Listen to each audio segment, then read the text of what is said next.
Enquanto o indivíduo está simplesmente hiperglicêmico, a percepção não é muito clara, só com o exame de sangue. O indivíduo com hiperglicemia, se ele for muito atento, ele até percebe alguns sinais. Por exemplo, por ter hiperglicemia, o sangue está hipertônico. Sangue hipertônico significa falta d'água em relação à quantidade de solutos. O seu sistema nervoso percebe isso e dispara a sensação de sede. Então, o indivíduo diabético, ele com frequência sente muita sede. Aí você pode pensar de novo, mas por que eu vou abrir mão de comer os doces que eu adoro só porque eu vou sentir sede? Eu bebo água. E aí uma coisa interessante também. O indivíduo que é diabético, ele sente muita sede, mas ele tem um outro sintoma. É aumento da diurese. Ora, o que é diurese? É produção de urina. E aí as coisas começam a não bater. Pensa, se o indivíduo naturalmente tem sede, é porque o corpo dele tem falta d'água. Se o indivíduo produz muita urina, é porque o corpo dele tem excesso de água. Ora, então como é que o diabético sente sede e urina muito? É porque essa glicose presente no sangue em excesso, ao passar pelos rins, o seu rim é responsável por filtrar o sangue. E ao filtrar o sangue, tanta glicose, tanta glicose, tanta glicose, que ele não consegue recapturar toda a glicose e devolver para o sangue. Então, parte dessa glicose que estava no sangue passa para a urina. E como a glicose é hidrofílica, ela carrega água. Então, essa diurese aumentada não é a urina normal, é a urina com glicose. É o que chamamos de glicosúria. Glicosúria é a liberação de urina com glicose. E isso já não é normal. Você acaba perdendo um produto, uma substância energética importante para o seu corpo. Aí vocês vão, legal, então, se eu estou liberando a glicose na urina, eu não vou ter mais hiperglicemia. Não. Na verdade, o seu rim vai tentar reabsorver o máximo possível. Um pouco sai na urina, mas muito permanece no sangue. O que significa, mesmo liberando glicose na urina, a hiperglicemia permanece. E aí começa um rosário de problemas que eu acho que você não vai querer ter. Um deles, com o sangue hipertônico, ele rouba a água das células em volta. E as células que estão mais próximas do sangue são as células da parede dos vasos. E os vasos mais sensíveis são os capilares. Capilares sanguíneos, aqueles responsáveis por trocas. O que significa a manutenção da hiperglicemia vai levando a uma degeneração de capilares sanguíneos.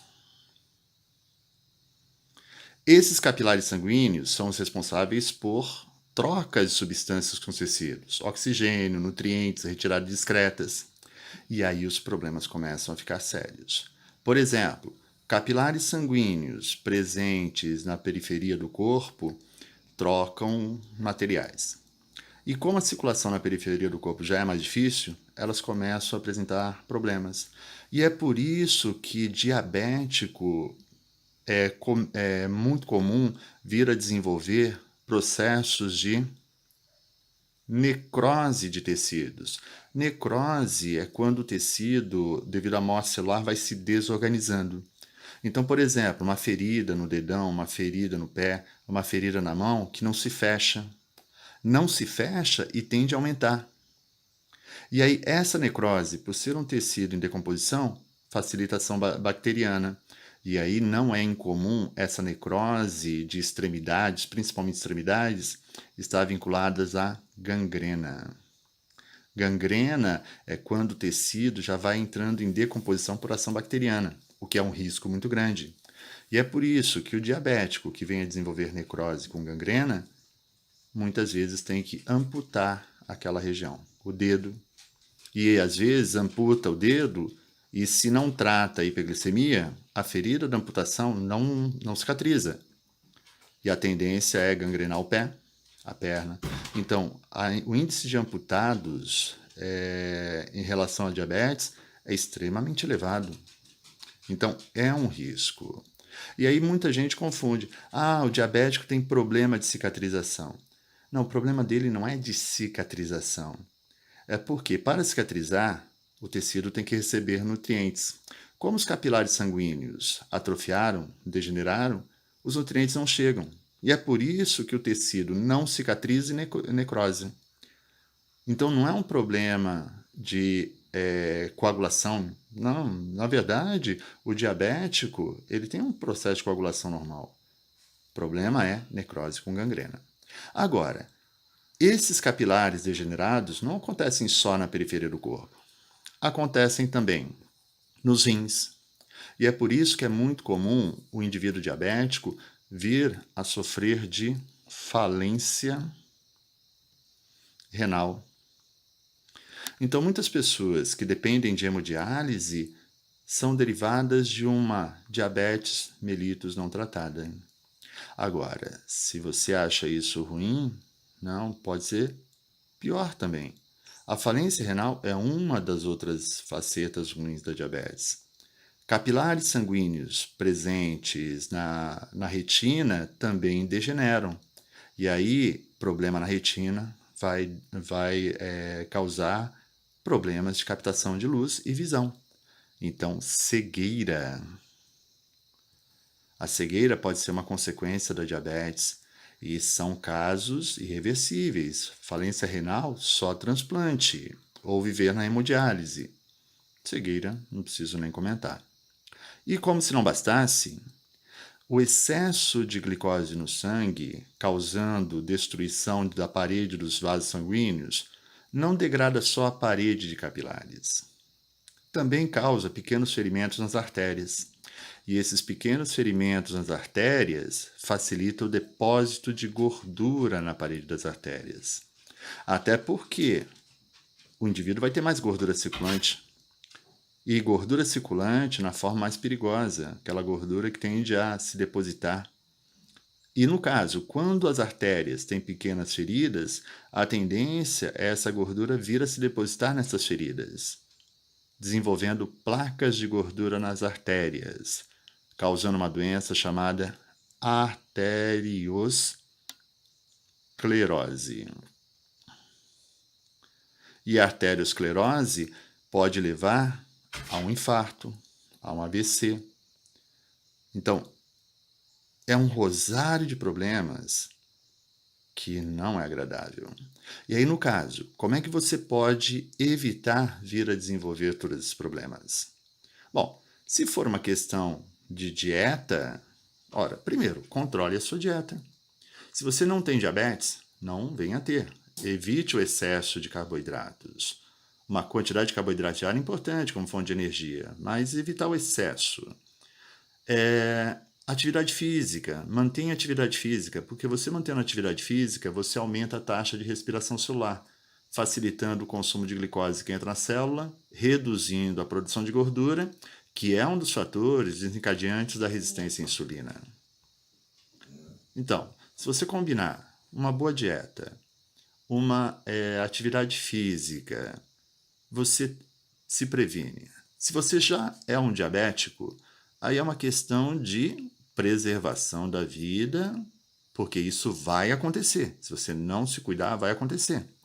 E aí, no caso, reforça o controle até mais restritivo da ingestão de glicose, a atividade física. E, em alguns casos, com auxílio médico, existem medicamentos que auxiliam a entrada de glicose na célula, compensando a resistência à insulina. Agora, se o indivíduo é diabético tipo 1, bom, aí lembra, ele não fez nada de errado para vir a desenvolver a doença. Foi uma manifestação genética da doença autoimune. E aí, no caso, como é que o diabético tipo 1 geralmente se cuida?